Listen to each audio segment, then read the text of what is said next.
കവിഞ്ഞൊഴുകുമി അനുഗ്രഹം നിറഞ്ഞൊഴുകുമി അനുഗ്രഹം കവിഞ്ഞൊഴുകുമി അനുഗ്രഹം നിറഞ്ഞൊഴുകുമി അനുഗ്രഹം എൻ പാപവും ശാപവും ഒഴുകി ദൂരയാ ഞാൻ സൗഖ്യമാ നീതിയാ ദൈവ പൈതലാ യേശുവിൻ സ്വന്തമായി തീർന്നു ഞാൻ എന്നെന്നും കവിഞ്ഞൊഴുകുമി അനുഗ്രഹം നീ ഒരിക്കൽ കൂടി ദൈവവിളി കേട്ടല്ലോ രക്ഷിതാവ് സ്നേഹത്തോടെ കാത്തിരിക്കുന്നുണ്ടല്ലോ ഇന്നു തന്നെ യേശുവിനെ രക്ഷിപ്പാൻ കാക്കുന്നു ഭയം വേണ്ട ശങ്കിക്കേണ്ട പാവങ്ങൾ നീന്ന് ഭയം വേണ്ട ശങ്കിക്കേണ്ട പാവങ്ങൾ നീന്ന്. നമ്മൾ വായിക്കുന്നു, കൊർന്നല്യോസ് എന്നൊരു വ്യക്തി യേശുവിനെ സ്വീകരിച്ചതായില്ല, ദൈവപൈതലായില്ല. അവൻ ദൈവത്തോട് പ്രാർത്ഥിച്ചപ്പോൾ ദൈവദൂതൻ ചെന്നിട്ട് പറയാ, നിന്റെ പ്രാർത്ഥന സ്വർഗത്തിലെത്തി. പലർക്കൊരു വിചാരമുണ്ട്, ഇങ്ങനെ സഭയിൽ പോകുന്നവരൊക്കെ പ്രാർത്ഥിച്ചാലേ ദൈവം കേൾക്കുമെന്ന്. അടുത്തിരിക്കുന്ന ആൾ പറ, ദൈവം എല്ലാവരുടെയും ദൈവമാണെന്ന് പറ. ആര് പ്രാർത്ഥിച്ചാലും കേൾക്കും. കൊർന്നല്യോസിനോട് പറയാ, നിന്റെ പ്രാർത്ഥന സ്വർഗത്തിലെത്തി, പക്ഷെ നീ സ്വർഗത്തിലെത്തണമെങ്കിൽ നീ ഒരു സന്ദേശം കേൾക്കണം. ഭയം വേണ്ട ശങ്കിക്കേണ്ട പാപങ്ങൾ നീയെന്ന്. ഓ ഭയം വേണ്ട ശങ്കിക്കേണ്ട പാപങ്ങൾ നീയെന്ന്. ആമേൻ. ഭയം വേണ്ട ശങ്കിക്കേണ്ട പാപങ്ങൾ നീയെന്ന്. കവിഞ്ഞൊഴുകുന്ന അനുഗ്രഹത്തിലേക്ക് ഒരിക്കൽ കൂടെ സ്വാഗതം. കൊല്ലത്തെ TV പ്രേക്ഷക മീറ്റിങ്ങിൽ നമ്മുടെ സഹോദരങ്ങളെല്ലാം വന്നിട്ടുണ്ട്. ഇവിടുത്തെ ഹോള് തിങ്ങി നിറഞ്ഞ് എൻ്റെ സഹോദരങ്ങൾ നിൽക്കുകയാണ്. ഞങ്ങൾ ഒന്നിച്ച് ഞങ്ങൾക്ക് സ്വാഗതം പറയുക. എൻ്റെ പുറകിലാണെങ്കിൽ ഒത്തിരി സാക്ഷികളുടെ സമൂഹം വന്ന് നിൽക്കുകയാണ്. ഇന്നിവിടെ ആരാധിച്ചുകൊണ്ടിരുന്നപ്പോൾ കർത്താവിൻ്റെ ഉള്ളിൽ പറഞ്ഞൊരു കാര്യം, നമ്മുടെയൊക്കെ ഉള്ളിൽ പലപ്പോഴും തോന്നും, ഞാൻ കുഴപ്പക്കാരനല്ലേ, പാപിയല്ലേ. എന്നെ കേൾക്കുന്നവർക്കും തോന്നുന്നുണ്ടായിരിക്കും, എൻ്റെ പ്രാർത്ഥന ദൈവം കേൾക്കുമോ, എന്നെ കൈക്കൊള്ളുവോ. പക്ഷേ ദൈവം അടുത്തുകൂടാത്ത, ആർക്കും അടുത്തുകൂടാത്ത വെളിച്ചത്തിൽ വസിക്കുന്നവനാണെങ്കിലും ആ ദൈവം എല്ലാവർക്കും അടുക്കാവുന്ന വ്യക്തിയായി ഈ ലോകത്തേക്ക് ഇറങ്ങി വന്നു. അവൻ്റെ പേരായ യേശു. പാപികൾ, ചുങ്കക്കാർ, കൊള്ളരുതാത്തവരെല്ലാം യേശുവിനടുക്കൽ വന്നു. The unapproachable became approachable to all. ആ യേശുവിനെ കുറിച്ചാണ് നമ്മൾ കേൾക്കാൻ പോകുന്നത്, അത്ഭുത സാക്ഷ്യങ്ങൾ കേൾക്കാൻ പോകുന്നത്. നിങ്ങൾക്കും യേശുവിൻ്റെ അടുക്കൽ വരാം. ഞാൻ തെറ്റ് ചെയ്തു പോയി, ഞാൻ മദ്യപാനിയ, എന്നെ ആർക്കും വേണ്ട എന്ന് പറഞ്ഞുകൊണ്ടിരിക്കരുത്. നിങ്ങളെ യേശുവിന് വേണം.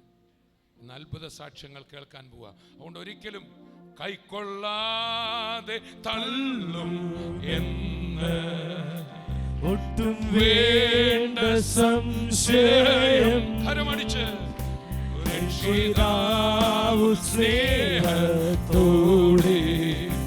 കാത്തിരിക്കുന്നുണ്ടല്ലോ. ഹരമടിച്ച് കൈക്കൊള്ളാതെ തള്ളും എന്ന് ഒട്ടും വേണ്ട സംശയം രക്ഷിതാവു സ്നേഹത്തോടെ കാത്തിരിക്കുന്നുണ്ടല്ലോ. ഇന്നു തന്നെ യേശുവിനെ രക്ഷിപ്പാനായി കാക്കുന്നു. ഭയം വേണ്ട, ശങ്കിക്കേണ്ട, പാവങ്ങൾ നീങ്ങ്.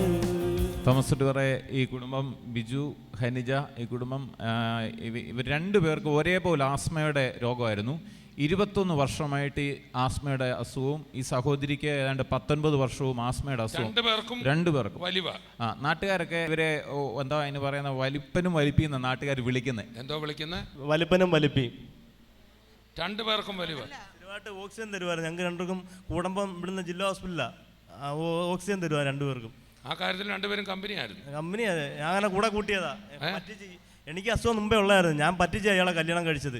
അസുഖം ഇല്ലെന്നും പറഞ്ഞ് പറ്റിച്ച് കല്യാണം കഴിച്ചത്. പക്ഷെ അസുഖമൊന്നുമില്ല, അസുഖം ഉണ്ടെന്ന് പറഞ്ഞാലേ അറിയാൻ പറ്റത്തുള്ളൂ. ഞാൻ അത് മറച്ചു വെച്ചിട്ടാണ് കല്യാണം കഴിച്ചത്. 12 വർഷമായിട്ട് ശ്വാസം മുട്ടായിരുന്നു. പിന്നെ എപ്പോഴും ആശുപത്രിയിലായിരുന്നു. 30 ദിവസം ഉണ്ടെങ്കിൽ 25 ദിവസം ഹോസ്പിറ്റലിൽ, ഓരോ ഹോസ്പിറ്റലിലായിരുന്നു. പക്ഷേ എൻ്റെ കർത്താവിനെ അറിഞ്ഞ ആ നിമിഷം എൻ്റെ കർത്താവ് വിടുവിച്ചു. കർത്താവ് ഇന്ന് ജീവിക്കുന്നത് കൊണ്ടാണ് ഞങ്ങളിന്ന് ഇവിടെ നിൽക്കുന്നത്. ഞങ്ങളുടെ തന്നെ ഒരു സാക്ഷ്യം. മീറ്റിങ്ങിന് വന്നു, സ്വർഗീയവരൻ്റെ മീറ്റിങ്ങിന് വന്നു കൊല്ലത്ത് ഡോക്ടേഴ്സ് ക്ലബ്ബിൽ. അന്ന് വന്ന് അവിടെ അത്ഭുതം, ഞാൻ ഇതൊന്ന് സത്യത്തിൽ അന്ന് അവിടെ എല്ലാം പ്രശ്നം ഉണ്ടാക്കാൻ വേണ്ടി വന്നേ കയറി. ഇതൊന്നും വിശ്വസിക്കത്തില്ല, ഇതിനെ ഏറ്റവും കൂടുതൽ എതിർത്ത ആളാണ്, ഏറ്റവും കൂടുതൽ എതിർക്കുമായിരുന്നു. അങ്ങനെ അന്നത്തെ ദിവസം കൊണ്ട് അത്ഭുത സാക്ഷ്യം കണ്ട്. 22 വർഷം കൊണ്ടൊക്കെ നട്ടലിൻ്റെ സൗഖ്യമായി.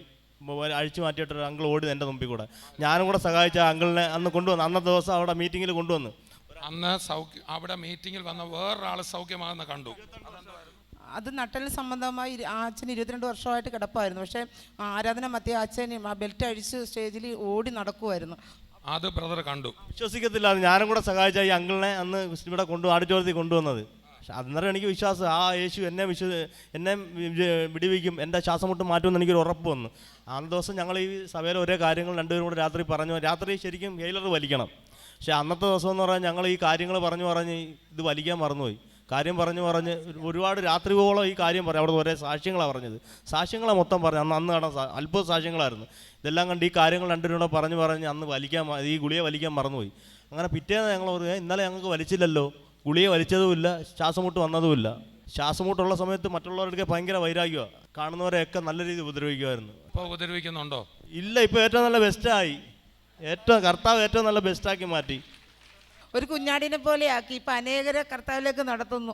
ഈ പുള്ളി എങ്ങനെ മാറിയെന്നാണ് മറ്റുള്ളവർ ചോദിക്കുന്നത്. മാറ്റം കണ്ട് കർത്താവിലേക്ക് അനേകരെ കൊണ്ടുവരാൻ കർത്താവ് കൃപ തന്നു. അന്ന് എൻ്റെ കൂടെ ക്രൂരമായ പരിപാടിയിലൊക്കെ പങ്കെടുത്ത സഹോദരങ്ങളൊക്കെ ഇപ്പം എൻ്റെ കൂടെ ഉണ്ട്. എല്ലാവരും ഇതിനകത്ത് തന്നെ വന്നിട്ടുണ്ട്. നമുക്ക് കരമടിച്ച് അവരൊക്കെ മാറിയോ? അവരൊക്കെ മാറി, ഏറ്റവും നല്ല ബെസ്റ്റായി. എന്നാൽ എൻ്റെ സാക്ഷ്യം തന്നെ അവർക്ക് മനസ്സിലായി. ഞാൻ ഇത്രയും തല്ലിപ്പുള്ളിയായിട്ട് നടക്കുന്ന ഞാൻ മാറാമെങ്കിൽ, ഇത്രയും വലിയ അസുഖമായിട്ട് ഈ ഡിസ്ട്രിക്ട് ഹോസ്പിറ്റലിൽ എല്ലാവർക്കും എന്നെ അറിയാവുന്നേ. സ്ഥിരമായിട്ട് ചെല്ലും, ഇങ്ങനെ പിടിച്ചു കൊടുക്കും മസിൽ. അന്നേരം ഞരമ്പിന് ഇഞ്ചക്ഷൻ എടുക്കണം. അതാണ് ആദ്യം ചെയ്യുന്നത്. ഇങ്ങനെ കൂടിയായിരിക്കും ചെല്ലും, ഇങ്ങനെ ചാടിയായിരിക്കും ശ്വാസം കിട്ടാതില്ലെന്ന്. ശ്വാസം കിട്ടത്തില്ല. പക്ഷെ അങ്ങനെ ചെല്ലുമ്പോഴത്തേക്കും മുറുക്കി പിടിച്ചു കൊടുക്കും, ഞരമ്പിന് ഇഞ്ചക്ഷൻ തരും. ഞരമ്പിന് ഇഞ്ചക്ഷൻ തന്നില്ലെങ്കിൽ അവർ എൻ്റെ കടയുടെ മുമ്പിൽ നിന്നാണ് ബസ് കയറേണ്ടത്. അതുകൊണ്ട് അവരെ ഇടിക്കുമെന്ന് അറിയാം അവർക്ക്. അതുകൊണ്ട് അവർ തരുന്നേ. ഇപ്പോൾ ഒരു കുഞ്ഞാടിനെ പോലെ എൻ്റെ കർത്താവ് നടത്തുന്ന ഓരോ ദിവസം ഓരോരുത്തരും ചോദിക്കുന്ന എങ്ങനെ മാറി എന്നാണ് ചോദിക്കുന്നത്. അപ്പോഴും പറയാം, എൻ്റെ കർത്താവ് മാറ്റിയതല്ലാതെ ഈ ലോകത്ത് ആർക്കും ഒരു വ്യക്തിയെ മാറ്റാൻ പറ്റത്തില്ല. പക്ഷേ എൻ്റെ കർത്താവ് വിചാരിച്ചാൽ ഒന്നും അസാധ്യമായില്ല. എൻ്റെ കർത്താവ് വിടുവിച്ച് ഇന്ന് ഇവിടെ നിർത്തിക്കുന്നത്. സഹോദരിക്കും ആ രാത്രി തന്നെ, ആ മീറ്റിംഗ് കഴിഞ്ഞപ്പോൾ തന്നെ ഈ സൗഖ്യമായി. അന്ന് തന്നെ സൊക്കെയായി. ഇന്ന് വരെ ഹീലർ വലിക്കേണ്ടി വന്നിട്ടില്ല. ഒരുവൻ ഞങ്ങൾക്ക് വേണ്ടി വലിച്ചു മുന്നമേ. അതുകൊണ്ട് ഞങ്ങൾ ഒരു ഗുളിയെ എടുക്കേണ്ടി എൻ്റെ കർത്താവ് അനുവദിച്ചില്ല. ഇത് പൂർണ്ണ സൗഖ്യം. ഇതുവരെ അതായത് ഒരു സ്റ്റെപ്പ് നടക്കാൻ പോലും പറ്റില്ലായിരുന്നു. അണപ്പായിരുന്നു. ഞാനാണ് ഇന്ന് ഓടി നടക്കുന്ന എല്ലായിടും. അതെനിക്ക് തങ്കശ്ശേരി ലൈറ്റ് ഹൗസ് ഉണ്ട്, ഞാൻ അവിടെ കയറിയിട്ടില്ല. പക്ഷേ എൻ്റെ കർത്താവ് അവിടെ കയറ്റി എൻ്റെ മണ്ടയിൽ നിർത്തി. എൻ്റെ കർത്താവിൻ്റെ അത്ഭുത സാക്ഷ്യമായി എന്നെ അവിടെ ഉയർത്തി നിർത്തി. കർത്താവ് ജീവിക്കുന്നുണ്ട് ബ്രദറെ. ഇന്ന് ഞങ്ങൾ ജീവിക്കുന്നത്. ഈ ആദ്യത്തിന് ഭക്ഷണം കഴിക്കാൻ, പാല് കുടിക്കാൻ പറ്റത്തില്ല, ഐസ്ക്രീം കഴിക്കാൻ പറ്റത്തില്ല. ജനിച്ചപ്പം മുതൽ കുഞ്ഞ് പാല് കുടിച്ചിട്ടുള്ളതല്ല. അപ്പം തന്നെ ഈ മോൻ്റെ കുടൽ മാറ്റി പ്ലാസ്റ്റിക് കുടൽ വെക്കാൻ തീരുമാനിച്ചിരിക്കുമ്പോഴാണ് ഇവർ കർത്താവിൻ്റെ അടുത്ത് വന്നത്. പൂർണ്ണമായി സൗഖ്യമായി. അത് കഴിഞ്ഞ് കുഞ്ഞിന് പാല് കുടിക്കാം, എന്താഹാരം കഴിക്കാം. അബദ്ധവശാ സ്കൂളിൽ പോകുമ്പം ഒരു കേക്കിൻ്റെ പീസ് കഴിച്ചിട്ട് പിന്നെ ഹോസ്പിറ്റലിൽ കൊണ്ട് 7500 രൂപ മുടക്കി ആ ചെറിയ പീസ് എടുക്കുകയായിരുന്നു കുഞ്ഞ് മരിച്ചു പോകാതെ. മോന് ജനിച്ചപ്പം തൊട്ടേ കുടലിൻ്റെ അസുഖം ഉണ്ടായിരുന്നു. എപ്പോഴും അങ്ങ് വയറ്റ് വേദന വരികയും അങ്ങനെ മോന് 1 വയസ്സ് വരെ ഞങ്ങൾ എല്ലാ ഡോക്ടർമാരെയും മാറ്റി കാണിച്ച് അവരാരും സ്കാൻ ചെയ്തില്ലായിരുന്നു. അങ്ങനെ ഞങ്ങൾ NSC കൊണ്ട് കാണിച്ചപ്പം ഡോക്ടർ പറഞ്ഞ് അണ്ണൻ്റെ ഞങ്ങളിങ്ങനെ പ്രയാസപ്പെട്ട് ഭാരപ്പെട്ടിരുന്നപ്പം അണ്ണൻ്റെ കൂട്ടുകാരൻ പറഞ്ഞ് ഇത്രയൊക്കെ ഡോക്ടർമാരെ കാണിച്ചില്ലേ, നമുക്കൊന്ന് സ്കാൻ ചെയ്യാമെന്ന് പറഞ്ഞ് സ്കാൻ ചെയ്തപ്പോൾ മോൻ്റെ കുടൽ തമ്മിൽ പിരിഞ്ഞിരിക്കുക. അതാണ് പ്രശ്നം. അന്നേരം അവിടുന്ന് ഞങ്ങൾ NSC മെഡിസിറ്റി കൊണ്ടുപോയി. മെഡിസിറ്റി കൊണ്ടുവന്ന് പറഞ്ഞ് ഈ പിന്നെ കൊല്ലം ജില്ലയിലെങ്ങ് ഈ ഇവിടെ ഓപ്പറേഷൻ ചെയ്യുന്ന സംവിധാനമേ ഉള്ളൂ. ഓപ്പറേഷൻ ചെയ്ത് പ്ലാസ്റ്റിക് കുടലിടാനേ പറ്റത്തുള്ളൂ, പ്ലാസ്റ്റിക് ഇടണമെന്ന് പറഞ്ഞ്. അതുകൊണ്ട് നിങ്ങൾ എത്രയും പെട്ടെന്ന് മോനെ ഇമ്മീഡിയറ്റ് ആയിട്ട് അങ്ങ് ഇവിടെ കൊണ്ടുപോകാൻ പറഞ്ഞു.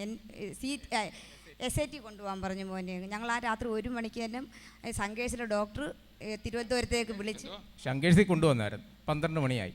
അപ്പോഴപ്പോൾ അവിടെ ഡോക്ടർ പറഞ്ഞ് എത്രയും പെട്ടെന്ന് SAT കൊണ്ടുപോവുക. അങ്ങനെ ഞങ്ങൾ എത്രയും പെട്ടെന്ന് SAT ചെന്ന് 2:30 ആയപ്പോൾ SAT ചെന്ന് 3:30 ആയപ്പോഴത്തേന് മോന് സൗഖ്യമായി. ഞങ്ങൾ യേശുവിനെ അറിയുന്നതിന് മുമ്പ് എൻ്റെ ചേട്ടത്തി യേശുവിനെ അറിഞ്ഞായിരുന്നു. ചേട്ടത്തി പറഞ്ഞ് നിങ്ങൾ യേശുവിൻ്റെ അടുത്ത് വാ, സൗഖ്യമാവും എന്ന് പറഞ്ഞിട്ട് എൻ്റെ ജീവിത പങ്കാളിക്കും എനിക്കൊരു വിശ്വാസമേ ഇല്ലായിരുന്നു ഞങ്ങൾക്ക്. അപ്പോഴേ രമാ സിസ്റ്ററിനെ ഒരു ദിവസം വീട്ടിൽ കൊണ്ടുവന്നു. രമാ സിസ്റ്ററിനെ കൊണ്ടുവന്നപ്പോൾ ഞാൻ ചായയും പപ്സും കൊണ്ടുവന്ന് വെച്ച് കൊടുത്തപ്പം രമാ സിസ്റ്റർ പറഞ്ഞു മോൻ വന്നെടുത്ത് കഴിക്കാൻ. ഞാൻ പറഞ്ഞു സിസ്റ്ററെ എൻ്റെ മോൻ ഇതൊന്നും കൊടുക്കാൻ പറ്റത്തില്ലെന്ന് പറഞ്ഞു. അപ്പോഴും സിസ്റ്റർ പറഞ്ഞു മോൻ ഇനി വാ എന്നും പറഞ്ഞ് വിളിച്ച് പ്രാർത്ഥിച്ച്.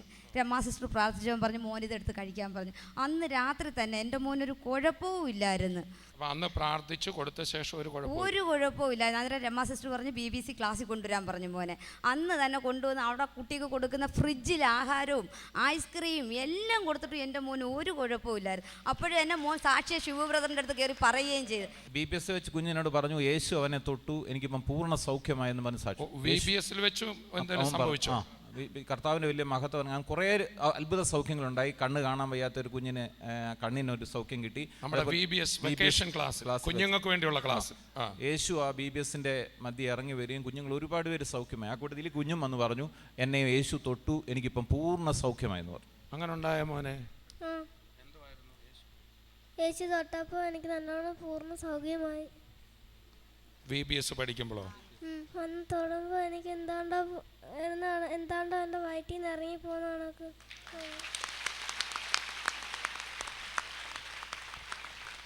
അപ്പൊ ആദ്യം ഈ സിസ്റ്റർ പ്രാർത്ഥിച്ചപ്പം വിടുതലുണ്ടായി.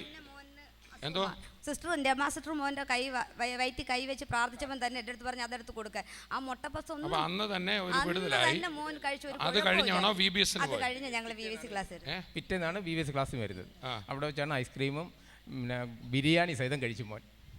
അന്നത്തെ ഉണ്ടായിരുന്നു. തൊട്ട് മോനെ തൊട്ട് സൗഖ്യമായി. അവിടെ വെച്ച് യേശു തൊട്ട് മോനെ തൊട്ട് അങ്ങനെ മോന് സൗഖ്യമായി. ഞങ്ങൾ പിന്നെ ചെക്കപ്പ് ചെയ്തപ്പോൾ മോനൊരു കുഴപ്പമില്ല. പ്ലാസ്റ്റിക് കുടൽ ഇടണ്ട മോന് യേശു പുതിയ കുടൽ കൊടുത്ത്. ഇപ്പൊ കഴിക്കാത്ത ഒരാഹാരമില്ല, എല്ലാ ആഹാരവും കൊടുക്കും. കരമടിച്ച് നമുക്ക് കർത്താവിനെ സ്തുതിക്കാം. കിഡ്നിക്ക് രണ്ടും തകരാറായിട്ട് 3 മാസമായിട്ട് ഈ സഹോദരി ഹോസ്പിറ്റലിൽ സ്ഥിരമായി ഇഞ്ചക്ഷൻ എടുക്കുകയും അങ്ങനെ ട്രീറ്റ്മെൻറ്റിൽ ഇരിക്കുന്ന സമയത്ത് ഷുഗർ ഇതൊക്കെ ഉണ്ട്, കിഡ്നിക്ക് പ്രോബ്ലം ഉണ്ട്, ഒത്തിരി അസ്വസ്ഥകളായിട്ട് വന്ന് ശരീരം മുഴുവൻ നീരായിരുന്നു. ഇങ്ങനെ പഴുത്ത മാങ്ങയിൽ ഇങ്ങനെ സൗകര്യം എന്നോട് പറഞ്ഞാൽ അതിങ്ങനെ പ്രസ് ചെയ്യുമ്പോൾ ഇങ്ങനെ താണു പോകുന്ന പോലെ ശരീരം എല്ലാം പഴുത്ത മാങ്ങ പോലെ ഇരുന്നത്. എനിക്ക് ഒരു ബ്ലൗസ് ഇടാൻ വയ്യായിരുന്നു. എൻ്റെ ദൈവത്തിൻ്റെ സന്നിധി വന്ന് ഞാൻ ഇപ്പം എനിക്ക് ഒരു കുഴപ്പവും ഇല്ല. എൻ്റെ യേശു എന്നെ തൊട്ട് ഇപ്പം എനിക്ക് എൻ്റെ യേശുവേ എൻ്റെ വീട്ടിൽ എൻ്റെ അമ്മച്ചി ഇവിടെ 3.5 വർഷം കൊണ്ട് വരുന്നതാണ്. ഛർദ്ദിച്ച് കട്ടിലെ കുഴഞ്ഞ് മൂത്രമൊഴിച്ചും എടുത്തു. എനിക്ക് എണ്ണിക്കാൻ വയ്യ. എൻ്റെ അമ്മച്ചിക്ക് എനിക്ക് കഞ്ഞി വെച്ച് തരാൻ പോലും വയ്യ. ആ അവസ്ഥയിൽ ഞാൻ കിടന്ന് കഷ്ടപ്പെട്ടപ്പോൾ ഞാൻ തന്നെ ഞായറാഴ്ച എനിക്ക് ഇങ്ങോട്ടൊന്ന് വരാൻ എന്നെ കൊണ്ടുവരാനും ആരുമില്ല. അപ്പോൾ എൻ്റെ പരവരുത്ത എൻ്റെ ആങ്ങളയുടെ മോൻ വന്ന് എന്നെ വണ്ടിക്കകത്ത് ഇവിടെ കൊണ്ടുവന്നു. കൈ സൂചിയൊക്കെ കുത്തിയാണ് ഞാനിവിടെ വരുന്നത്. വരുമ്പോഴും കയ്യിൽ സൂചിയുണ്ടോ? സൂചിയുണ്ട്. പരിചയം ഉണ്ടായിട്ട് വയ്യാത്ത അമ്മച്ചിയായിട്ട് എന്നെ വീട്ടിൽ വിട്ട് രാവിലെയും വൈകിട്ടും ഞാൻ പോയി വേദനയുടെ മരുന്നെടുത്തിട്ട് വന്ന് കിടന്ന് ഒരു വെള്ളം പോലും എനിക്ക് കുടിക്കാൻ വയ്യായിരുന്നു. എല്ലാം ഞാൻ ഛർദ്ദിച്ച് കളയുമായിരുന്നു. എൻ്റെ ദൈവത്തിൻ്റെ അടുത്ത് വന്ന് എനിക്ക് ഇന്ന് വരെ ഞാൻ ഛർദ്ദിച്ചിട്ടുമില്ല. എനിക്ക് എല്ലാ ബ്ലൗസും എടുത്തിടാം, എനിക്ക് ഒരു കുഴപ്പവും ഇല്ല. എൻ്റെ ദൈവമേ, ഞാൻ എല്ലാം എടുത്ത് എല്ലാം എനിക്ക് ഒന്നും ഇടാൻ വയ്യായിരുന്നു. ഒരു ബ്ലൗസും ഒന്നും ഇടാൻ മേലായിരുന്നാണ് വയ്യാത്ത അവസ്ഥയായിരുന്നു എനിക്ക്. ഇപ്പം എനിക്ക് നീര് വെച്ച് എനിക്കുള്ള കണ്ണുമെല്ലാം എൻ്റെ അയലത്ത് വരെ പറഞ്ഞു ചേച്ചിയുടെ കണ്ണെല്ലാം നീര് വെച്ചിരിക്കുന്നു. കിഡ്നിയുടെ അസുഖമായിരുന്നു എന്നാണോ പറയുന്നത്? കിഡ്നിയുടെ അസുഖമായിരുന്നു. എനിക്ക് ഷുഗർ, പ്രഷർ, കൊളസ്ട്രോൾ 15 വർഷം കൊണ്ടുള്ളതാണ്. അതിന് ശേഷം എനിക്ക് ഇവിടെ ഇങ്ങനെ ഒരു വേദനയായിട്ടാണ് തുടങ്ങിയത്. അങ്ങനെ ചെന്നവൻ പറഞ്ഞ് മൂത്രത്തിൽ പഴുപ്പാന്ന് പറഞ്ഞിട്ട് ചികിത്സിച്ച് എനിക്കത് മാറുന്നില്ല. ലാസ്റ്റ് എൻ്റെ ഭർത്താവ് എൻ എസ് ആശുപത്രി കൊണ്ടുപോയപ്പോഴത്തേക്ക് അവിടെ ചെന്നപ്പോൾ സ്കാൻ ചെയ്തപ്പം പറഞ്ഞ് കിഡ്നിക്ക് എന്തോ തകരാറുണ്ട്, അതാ നടുവിനെല്ലാം വേദന, എനിക്ക് എണ്ണീച്ച് നിൽക്കാൻ വയ്യ.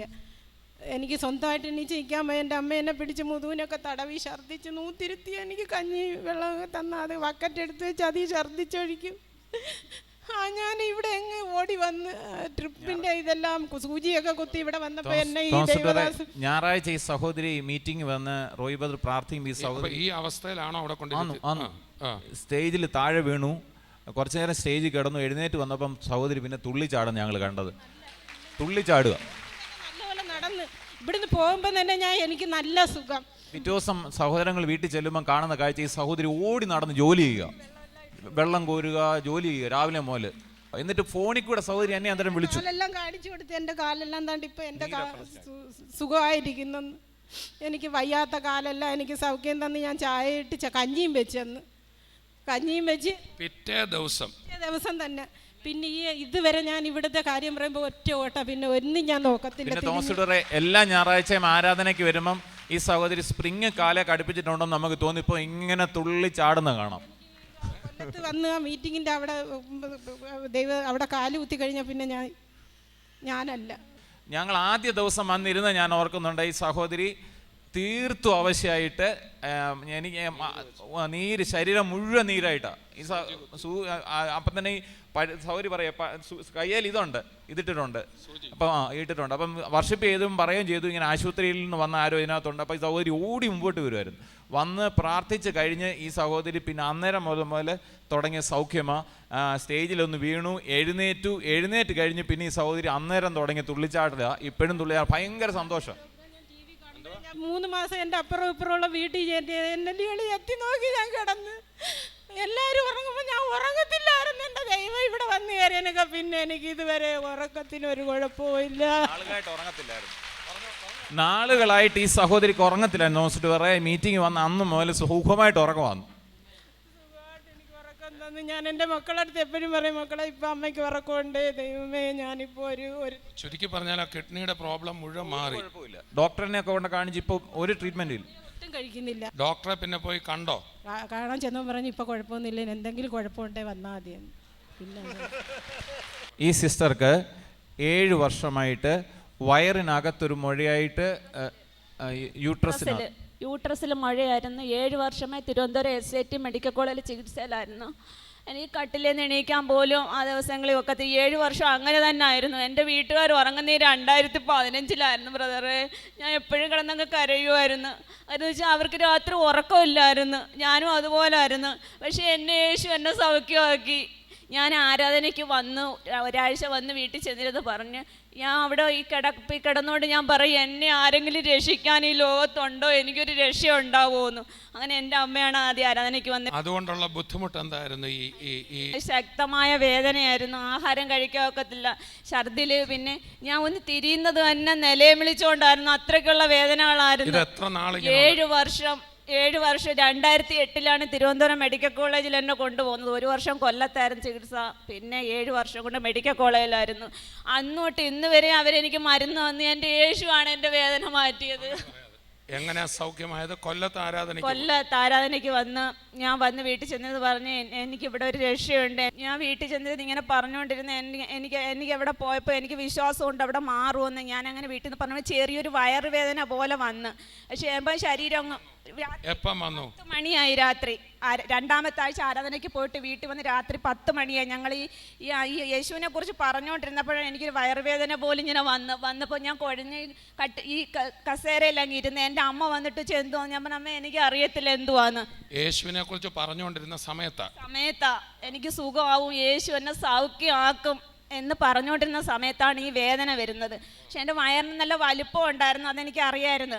അങ്ങനെ ഞാൻ രാത്രി 10 മണി കഴിഞ്ഞാൽ വേദന വന്ന് ഞാൻ കിടന്നങ്ങ് ഉറങ്ങി. പക്ഷേ രാവിലെ ഈ 7 വർഷവും രാവിലെ ഞാൻ കട്ടിലെ പിടിച്ച് എണീക്കുന്ന അന്ന് ഞാൻ എൻ്റെ ഒരു വെയിറ്റ് ഇല്ലാതെ ഞാൻ കട്ടിലേക്ക് ഇരുന്നിട്ട് ഞാൻ കയ്യിലേക്ക് ഇങ്ങനെ നോക്കി, എനിക്കൊരു പുതിയ ശരീരം.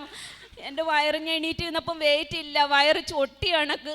ഞാൻ ഓടി അമ്മയെടുത്ത് പറഞ്ഞു, അമ്മ യേശു എൻ്റെ മുഴ മാറ്റി അമ്മ, എനിക്കൊരു കുഴപ്പമില്ല. ഈ 7 വർഷവും ഞാൻ നേരം വിട്ട് കരഞ്ഞുകൊണ്ടാണ് എണീക്കുന്നത്. എൻ്റെ അമ്മ കരച്ചിൽ കേട്ടോണ്ടാണ് ഉണരുന്നത്. പക്ഷെ അന്ന് ഞാൻ ഒരു വെയിറ്റ് ഇല്ലാതെ കട്ടിൽ ഇരുന്നിട്ട് ഞാൻ പറയൂ, എൻ്റെ ശരീരമാണോ ഇത്? എൻ്റെ വയറിനെ നോക്കിയപ്പോൾ മുഴ ഭാഗം ചൊട്ടി ചപ്പിയിരിക്കുന്ന വയറ്. ഞാൻ അങ്ങനെ അവിടെ എല്ലാം ഓടി നടന്ന് എൻ്റെ സഹോദരിയുടെ മക്കളെടുത്തും അവരെല്ലാം എന്നെ കണ്ട് 7 വർഷവും കരച്ചില്ലായിരുന്നു. എല്ലാവരും ഓടി നടന്ന് ഞാൻ പറഞ്ഞു എനിക്ക് സൗഖ്യമായി, എൻ്റെ മുഴ കർത്താവ് മാറ്റി, യേശു എൻ്റെ മുഴ മാറ്റിയെന്ന്. ഈ വയറ് നല്ലപോലെ വീർത്താണ്. ഇരുന്ന് വെയിറ്റ് ഉണ്ടായിരുന്നു, നടക്കാൻ വയ്യായിരുന്നു ബ്രദറെ. ഞാൻ എങ്ങും പോകത്തില്ല. ഈ കൊല്ലമൊക്കെ കാണുന്ന ഈ 2015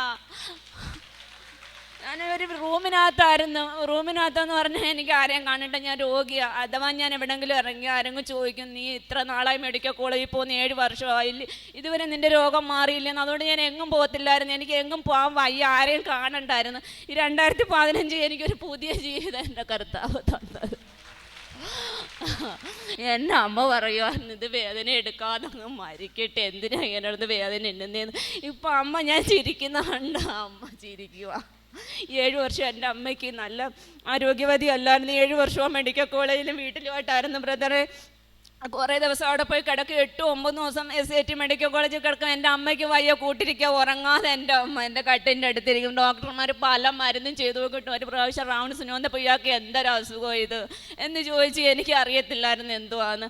പക്ഷേ എൻ്റെ യേശുവിൻ്റെ വേദന എല്ലാം മാറ്റി.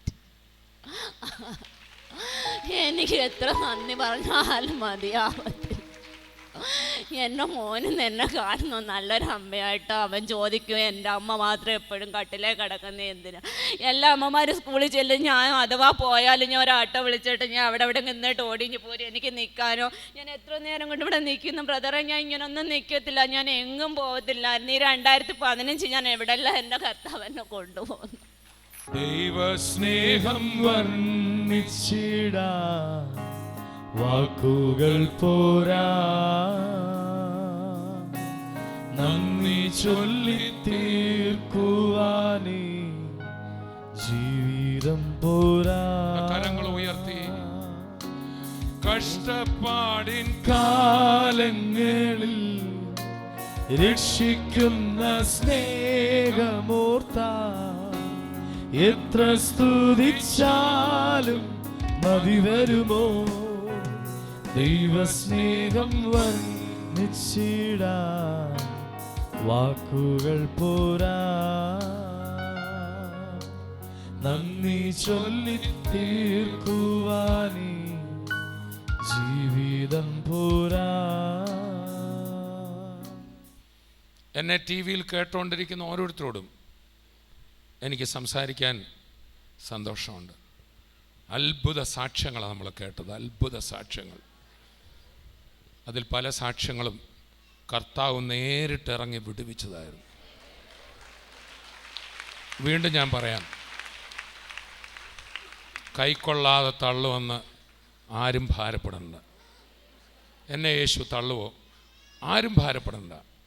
ഇന്ന് ലോകരാജ്യങ്ങളിൽ ഇത് കേട്ടുകൊണ്ടിരിക്കുമ്പോൾ നിങ്ങൾ ചിലപ്പം ചിന്തിക്കായിരിക്കും ഞാൻ കൊള്ളരുതാത്തവനല്ലേ, ഞാൻ പാപിയല്ലേ, എൻ്റെ പ്രാർത്ഥന കർത്താവ് കേൾക്കും. ആർക്കും അടുത്തുകൂടാത്ത വെളിച്ചത്തിൽ വസിച്ച ദൈവം എല്ലാവർക്കും അടുത്തു വരാവുന്ന ഒരു മനുഷ്യനായിട്ട് ഇറങ്ങി വന്നു. അതാ യേശു. ആ യേശുവിൻ്റെ കരം ഇന്ന് നിങ്ങളുടെ സമീപമുണ്ട്.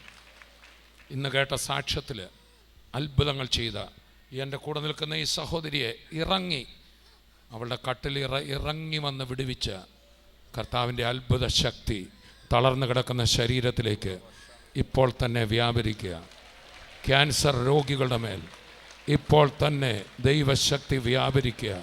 Thank you Jesus, thank you Jesus, thank you Jesus. ലോകരാജ്യങ്ങളിൽ കർത്താവെ ഇത് കണ്ടുകൊണ്ടിരിക്കുന്ന തളർന്നു കിടക്കുന്ന വ്യക്തികൾ, ക്യാൻസർ ആയിരിക്കുന്നവർ, എല്ലാ ഡോക്ടർമാരും കൈവിടപ്പെട്ടവർ, യേശു എന്ന നല്ല ഡോക്ടർ, നല്ല വൈദ്യൻ ഇപ്പോൾ തന്നെ അവരുടെ അടുക്കലുള്ളതിനായി സ്തോത്രം.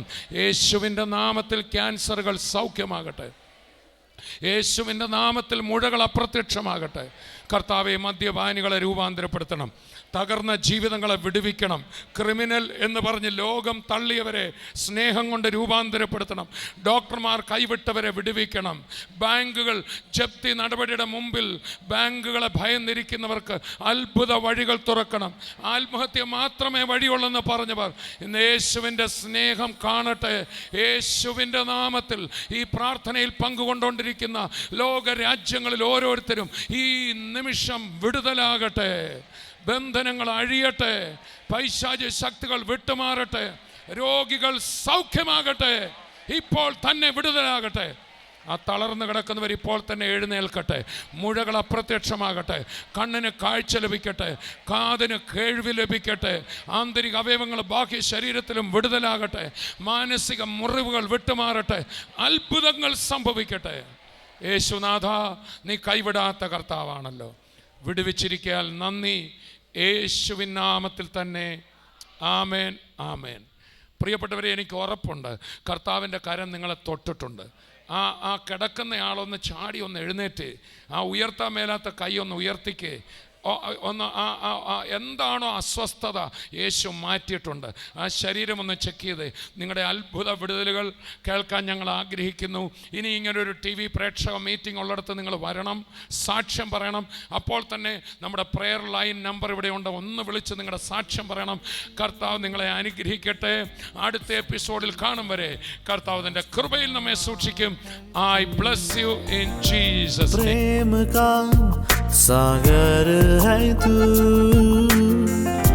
चांदी का राजकुमार है तू, चरणों में आकर हाथ उठाकर करते हैं तेरे